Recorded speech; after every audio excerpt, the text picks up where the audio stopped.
Think about the basic visual logic of cooking for a second. If you take a pot of marinara sauce and, boil it down on the stove, it gets darker red. Right, it just condenses. The color gets deeper. Exactly. The visual evidence follows a totally predictable path, but dairy fundamentally breaks that logic. It really does. It's like almost like a culinary parlor trick. Right. If you take a vat of pure, bright white liquid cream and you just agitate it, no heat applied, no food coloring dropped in, no chemicals, you'd logically expect the end result to just still be white. I mean, on the surface, the visual math simply does not add up. It makes no sense. But instead, after enough churning, that white liquid magically transforms into a solid brick of bright yellow butter. And that bizarre transformation is exactly what we're unpacking today in this deep dive. Yeah, we are finally solving the white milk, yellow butter paradox. We really are. Our mission today is to take you from the microscopic biology of a cow's digestive system through all the geographical differences and how the world feeds its livestock, straight into a completely unhinged chapter of 19th century food counterfeiting. Which is such a wild story. It's crazy. And by the time we finish this deep dive, you will look at the butter melting on your morning toast with a completely new level of respect. We're pulling from some great sources today, too, including insights from food scientist Brian Quackley, author of 150 Food Science Questions Answered. Yeah, as well as some fascinating historical data from historic Sugartown and research from the Center for Dairy Research at the University of Wisconsin. So to start us off, how does this actually happen? Well, the answer to the paradox requires stripping away everything we think we know about dairy. Yeah. We have to look at the raw chemistry of animal agriculture. Right. Because the journey to that yellow stick of butter actually begins long before the milk ever leaves the farm, doesn't it? Absolutely. It starts in the soil. It starts with the grass. Because the cow itself isn't generating that yellow pigment internally. The secret is entirely the cow's diet. Yeah, fresh pasture grass is loaded with a very specific, naturally occurring chemical compound called beta-carotene. Beta-carotene, which makes perfect sense because that's the exact same pigment complex responsible for packing those incredibly vibrant, earthy orange hues into things like carrots, sweet potatoes, and pumpkins. Right. The plant kingdom uses carotenoids extensively. Now, a grazing field obviously looks green to the human eye, not orange. Right, I was going to say, grass is definitely green. It is. The beta-carotene in a blade of grass is completely masked by the overwhelming presence of green chlorophyll. And, it exists in a much lower concentration than it does in a carrot. But the cow grazes on massive quantities of this grass all day long. Exactly. And as the cow digests the grass, it absorbs those carotenoids into its system. Which naturally leads to the obvious question for you, the listener. If the cow absorbs the orange-yellow beta-carotene and those compounds make their way into the milk, why does the milk pour out of the jug looking stark white? To understand the camouflage, we have to look at the molecular structure of the compounds involved. Beta-carotene is what chemists call a lipophilic, or fat-soluble, molecule. Meaning it loves fat and hates water. Exactly. Physically, it's a long hydrocarbon chain that is completely nonpolar. It absolutely repels water, but it binds beautifully to lipids, or fats. And fluid milk straight from the cow is essentially an emulsion, right? It's overwhelmingly made up of water with just a tiny percentage of fat suspended in it. Yeah, we're talking roughly 3% fat in whole milk. Just 3%. And that tiny amount is crucial. Inside the milk, that fat exists as microscopic, distinct little globules. And the cow's biology wraps every single one of those tiny fat droplets in a protective phospholipid membrane. This membrane prevents the fat from clumping together prematurely while it's still inside the udder. Oh, wow. So it's basically a bunch of tiny little water balloons filled with fat. That's a great way to picture it. And because beta-carotene is fat-soluble, every single molecule of that yellow pigment gets trapped inside those microscopic, membrane-bound fat droplets. So the pigment is sequestered. It's locked in a microscopic vault, just floating in a massive sea of water and milk proteins. All right. And because the fat droplets are so incredibly small and disperse so thinly throughout the fluid, the human eye just cannot perceive the yellow tint. The surrounding white proteins and the water completely wash out the pigment. You literally can't see it. Exactly. We need physical violence to break open those vaults, which is precisely what the churning process is. Just smashing them open. Yeah. When you pour cream into a churn and begin to agitate it aggressively, you are systematically smashing those microscopic fat globules into each other. The mechanical force completely shatters that protective phospholipid membrane. Okay, let's unpack this with a kitchen analogy. Think about making a really rich demi-glace. Oh, I love a good demi-glace. Right. You start with a massive gallon-sized pot of very thin, pale beef broth. It looks almost clear, but you leave it simmering on the stove for 8 hours, evaporating and boiling off all the water. And eventually, you are left with a tiny amount of incredibly thick, dark, deeply colored syrup at the bottom of the pan. Exactly. The ingredients didn't change at all. You simply removed the diluting agent and drastically increased the density. And that broth reduction is the exact mechanical equivalent of churning butter, just using kinetic energy instead of heat. Because as the fat membranes shatter during churning, the naked fat molecules start to stick to one another. Right, they clump together and they separate from the liquid water. That liquid, which is the buttermilk, is drained away. So you are taking a liquid emulsion that was maybe 3% fat, discarding the water, and condensing the remaining lipids into a solid block that is roughly 80 to 85% pure fat. And Brian Kwatalik actually quantified this in his book. He calculated that the churning process increases the concentration of beta-carotene to a level roughly 28 times higher than what it was in the fluid milk. 28 times? That's insane. It is. You've totally removed the camouflage. Those microscopic yellow compounds are no longer dispersed. They are packed incredibly densely into a solid fat matrix. Reaching a critical visual mass, so the pigment is finally revealed to the eye. The white milk yields the yellow butter. It's not magic, it's just density. Exactly. The logic is totally airtight. Grass delivers beta-carotene. Beta-carotene binds to the fat, and isolating the fat concentrates the color into a visible yellow. And this is a big, but if you walk into any modern grocery store today, that logic hits a wall. It really does. Because a stick of standard generic butter produced in the United States is incredibly pale. It almost looks like an off-white wax. But if you pick up a block of imported grass-fed butter, like a Kerrygold from Ireland, it is a stunning, deep golden yellow. The visual discrepancy is so jarring when you see them side by side. It really is. Why is that? Well, what's fascinating here is that the color variation is essentially a geographical receipt.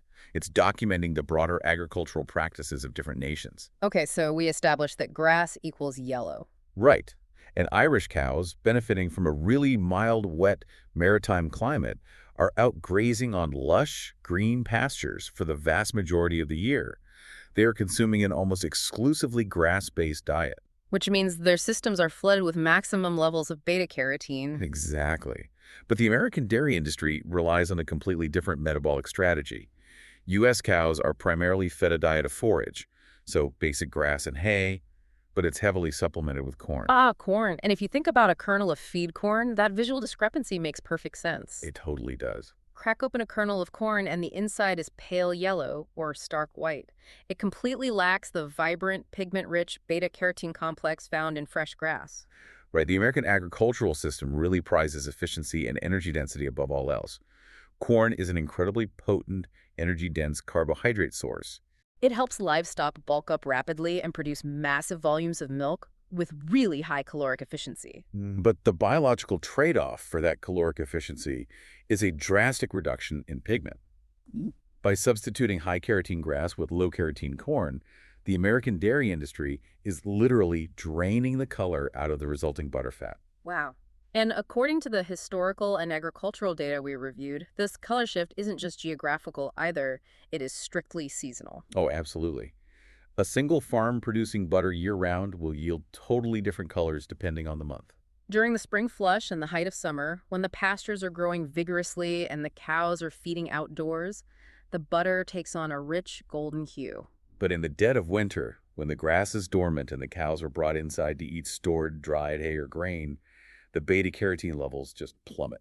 And the butter turns noticeably paler, which creates an interesting psychological dilemma for the modern consumer, right? Because human beings inherently eat with our eyes. We do. We are deeply conditioned to associate certain colors with specific qualities. So a consumer might unwrap a pale stick of winter butter and just assume it is defective or nutritionally inferior. Which brings me to a crucial question. Is there actually a culinary difference between the golden summer butter and the pale winter butter? Or is it purely cosmetic? Well, from a strict food safety perspective, the pale butter is perfectly fine. Okay, good to know. But from a culinary flavor profile perspective, the color is a highly reliable indicator of depth. The fascinating thing about beta-carotene is that it doesn't travel alone. What do you mean? Well, when a cow grazes on diverse, fresh pasture, it isn't just absorbing pigment. It is absorbing a complex array of volatile flavor compounds from the various grasses and clovers. And those flavor compounds are also fat-soluble. Precisely. They ride shotgun with the beta-carotene straight into the fat cells. That makes so much sense. So they accumulate in the exact same lipid matrix. They do. Therefore, a deeper, more vibrant yellow actually serves as a visual guarantee that the butter is packing a higher density of those rich, complex, grassy flavor notes. Now, if you are baking a heavily spiced carrot cake or melting the butter into a batch of dark chocolate brownies, you probably won't notice. The subtle flavor nuances will just be completely masked by the sugar and cocoa. Right, you lose it in the mix. But if you take a room temperature pat of that golden butter and let it melt into the nooks and crannies of a freshly toasted English muffin, Oh, man. or spread it over a warm, savory biscuit, the butter becomes the primary ingredient you are tasting. The depth of flavor is unmistakable. It really is. The caveat here, as Brian Quackley points out, is that while color indicates flavor, we have to look for the right colors. Right, there are wrong colors. Very wrong. White, cream, and varied shades of yellow are the only natural, biologically acceptable colors for butterfat. So if you unwrap a stick of butter Right. and you notice grayish patches or a dull brown tint, Or irregular dark streaks marring the surface, Right. the butter has chemically failed. those discolorations are visual markers of severe oxidation and spoilage. The fat molecules have literally fractured and gone rancid. Don't eat that. Definitely do not eat that. So humanity figures out this agricultural equation. We learn that a deep golden yellow equals a grass-fed diet, which equals premium flavor and higher culinary value. Right? And because human nature dictates that wherever there is perceived value, someone will inevitably try to counterfeit it, we arrive at one of the most bizarre chapters in food history. Margarine wars. Yes, the margarine wars. It is a phenomenal study in economic protectionism and just straight-up psychological manipulation. It really is. Now, to clarify modern standards, first, actual dairy butter is heavily regulated today. Right. If a manufacturer wants to ensure a consistent yellow color year-round, regardless of the season, they might use a natural additive called annatto extract. Which is derived from the seeds of the ackee tree. But food safety laws mandate that this addition must be explicitly declared on the ingredient label. So they can't sneak it in. But the true historical drama wasn't about adulterating butter. It was about destroying its primary competitor. Margarine, which was developed in the mid-19th century. And originally it was formulated using beef tallow or heavily processed vegetable oils like cottonseed oil. Yeah, and in its natural, unprocessed state, margarine is a highly unappetizing, stark white or dull gray paste. Yuck. But the manufacturers of margarine were incredibly savvy. They knew consumers desired the rich, golden look of premium grass-fed dairy. So they simply dyed their gray beef fat paste bright yellow to flawlessly mimic the appearance of high-quality butter. Just completely faked it. Now put yourself in the position of the 19th century dairy farmer. You have spent generations perfecting the agricultural science of grazing cattle to produce a premium product. And suddenly, industrial manufacturers flood the market with a synthetic imposter. It looks identical to your best butter, it mimics the texture, but because it relies on cheap oils instead of animal husbandry, it is vastly cheaper to produce. Furthermore, it possesses a much longer shelf life. It was an absolute existential crisis for the dairy industry. They mobilized a massive political lobbying effort, arguing that yellow margarine was fundamentally deceptive to the public. They took their panic to state legislatures and ultimately all the way to the United States Congress. And the government, recognizing the vital economic importance of the dairy sector, stepped in with aggressive legislative force. The federal government's approach was primarily economic. They imposed steep punitive taxes, specifically targeting margarine that had been dyed yellow. Artificially raising the price to destroy its competitive advantage over real butter. Exactly. Here's where it gets really interesting, though. The individual states decided that economic penalties just weren't enough. They wanted to wage a psychological war on the product. This is my favorite part of the research. We looked at preserved legislative records from historic Sugartown, which is an authentic 19th century village in Pennsylvania. And several state legislatures actually passed laws mandating that if a manufacturer wanted to sell margarine, they were legally required to dye it. But they couldn't dye it yellow. No, they legally forced them to dye the margarine bright neon pink. Pink. The legislative logic is brilliantly malicious. It's so evil. By forcing the product to be pink, They entirely dismantled the visual deception. No consumer could possibly mistake a pink block of fat for natural dairy. It creates massive cognitive dissonance. I mean, imagine sitting in a diner in the 1890s. The waiter sets down a plate of hot toast in a little ramekin filled with a bright pink greasy paste. Oh, it sounds awful. Your brain associates that color with strawberries or sweet frosting or perhaps raw meat. Spreading savory, salty, pink fat onto bread completely short-circuits the human appetite. It totally does. The dairy industry recognized that they could manipulate the consumer's visual expectations to render the competitors psychologically inedible. It was an incredibly successful campaign of product humiliation. And it wasn't until 1950 that Congress finally repealed the restrictive federal taxes on yellow margarine, closing the books on the era of legally mandated pink food substitutes. 1950, that's not even that long ago. The dairy industry fought ruthlessly to protect the integrity of that golden yellow color because that color represented the ultimate standard of quality fat. But there is a profound biological irony hiding in that victory. Which is what? Well, the exact same structural chemistry that allows butter to hold that beautiful beta-carotene pigment also makes it uniquely vulnerable to a completely invisible, relentless enemy. Oxygen. Yes. The final battle for flavor doesn't happen in Congress. Yeah. It happens at the molecular level against oxygen. High-quality butterfat is fundamentally fragile. Right, especially when you look at premium butter options, like cultured butter, where live bacterial cultures are introduced to ferment the cream and create a complex, tangy profile. Or European-style butter, which is churned longer to achieve an exceptionally rich 82 or 83% fat content. They rely purely on the integrity of their lipids for flavor, and lipids absolutely despise oxygen. They do. The data provided by the Center for Dairy Research at the University of Wisconsin illustrates the physical chemistry of this vulnerability perfectly. Because the fats in butter are composed of fatty acid chains, and when those chains are exposed to oxygen, a process called lipid oxidation begins. And the oxygen molecules act like microscopic scissors. They literally steal electrons from the double bonds within the fat, Cleaving the long lipid chains into smaller, highly volatile fragments called aldehydes and ketones. Right. And our human olfactory system is incredibly sensitive to those specific chemical fragments. So when those broken lipid chains hit our tongue, we perceive the taste as metallic, sour, or fundamentally rancid. Which means the speed of the manufacturing process is a critical factor in flavor preservation. Right, because in modern industrial dairy production, wrapping and packaging the butter is the penultimate step. It is the absolute last line of defense before the product is chilled and shipped. And if a massive industrial manufacturer is churning gargantuan factory-scale batches of butter, the sheer logistics of moving that volume means it takes significantly longer to get all the butter shaped, wrapped in foil, and sealed. Every additional minute that naked butter sits exposed to the ambient air on a factory production line, it is absorbing oxygen. The molecular scissors are already going to work. And then you combine that prolonged factory floor exposure with weeks or months sitting in massive cold storage warehouses before it even reaches the grocery store shelf. It's a lot of time. Yeah. By the time you purchase a mass-produced stick of butter, it may have already lost its most delicate flavor notes. It might taste remarkably bland or carry the very faint, early chemical signatures of that metallic tang. This is exactly why butter from smaller artisanal producers often possesses a remarkably cleaner, more vibrant taste. They are working with much smaller volumes. Right. The time elapsed between the butter leaving the churn and being hermetically sealed in its packaging is drastically reduced.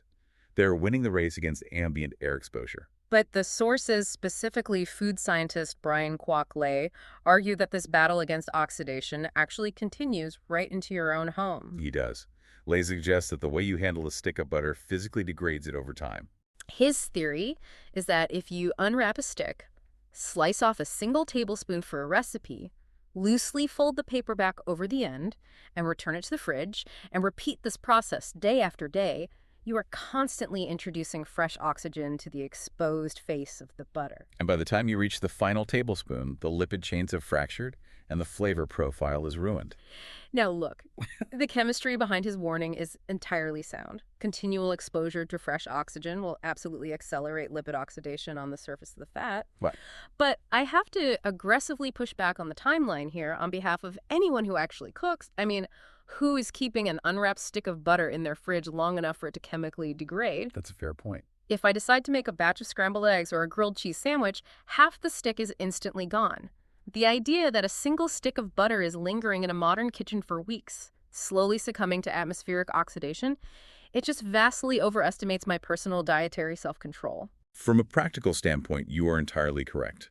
For the vast majority of home cooks, the butter is consumed well before the mechanical unwrapping process introduces enough oxygen to cause a perceptible culinary disaster. Right, it's gone in 3 days. True. Mm-hmm. However, understanding the volatility of the fat provides a critical lesson in proper food storage. It really does. We have completely dismantled the basic visual assumptions of the dairy aisle today. We track the lipophilic journey of beta-carotene from a blade of spring pasture grass through the violent mechanical concentration of the churning process. We unpacked the psychological warfare and legislative absurdity of forcing companies to dye their fat bright pink. Such a crazy story. And we explored how oxygen physically attacks the lipid chains we rely on for flavor. It's a remarkable chain of biology, economics, and chemistry determining the quality of a ubiquitous household staple. Before we wrap up, I want to extract one final, highly actionable piece of advice from the research regarding that battle with oxygen. Let's hear it. If you want to preserve the structural integrity of your butter for as long as possible, you really need to rethink your refrigerator geography. Oh, this is important. Do not store your butter in that convenient little molded compartment on the door of the fridge. Every single time you open the refrigerator door, you are blasting that compartment with a wave of warm, ambient room air, causing microscopic temperature fluctuations that accelerate degradation. Right. So where should it go? Take your butter and push it all the way to the back of a central shelf inside the main body of the fridge, where the temperature remains the coldest and the most consistent. It is a small adjustment that significantly extends the chemical lifespan of the fat. Definitely. And as you reorganize your fridge, I'd like to leave you with a broader concept to analyze on your own. We've spent this entire deep dive establishing how our perception of premium butter is intrinsically tied to a deep yellow color, a color that evolved as a natural biological byproduct of a cow grazing on fresh grass. But knowing how easily that visual standard was weaponized during the margarine wars, it begs a much larger question about the modern grocery store.